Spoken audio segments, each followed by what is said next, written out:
શું થયું આજ કેમ ઉદાસ બેઠો છે? એ કાલ મારા ફોલોવર નો પ્રસંગ નતો રાખ્યો, મેં જમવાનું રાખ્યું હતું. એમાં ભૂલમાં કેરીનો રસ રહી ગયો. હા તે બધા ખાવાની જગ્યાએ કેરીનો રસ જ ઠોક કર્યો. બોલ હવે તું વિચાર, બરાબર? આપણે ટાર્ગેટ માર્યો હોય 5 વાટકીનો એક જણાનો, તો માણા 50 60 વાટકી ઠોકી ગયા. હા લે 10 જણાનું એક જણો એકલો પી ગયો રસ.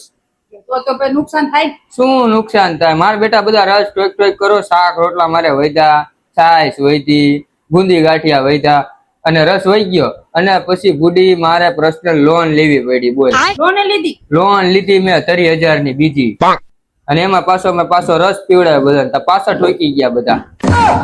એટલે મારે તમને ખાલી કહેવાનું એટલું જ છે કે કોકના પ્રસંગમાં જાઓ તમે તો એકલો રસના ભરોસે ન રહો. તમે શાક રોટલી ખાવા આપી હોય, રસ ખાલી પીવા આપ્યો હોય, કે ખાલી ટેસ્ટ કરવા આપ્યો હોય તમને, એકાદી 2 વાટકી 5 વાટકી તમે પીવો ના, પછી તમે તમારા ઓલા ટાબરિયાને લેતા હોય, પછી તમે એમ કહો જાઓ ઓલા પણેથી મામાને કહેજે 2 વાટકી રસ આપો.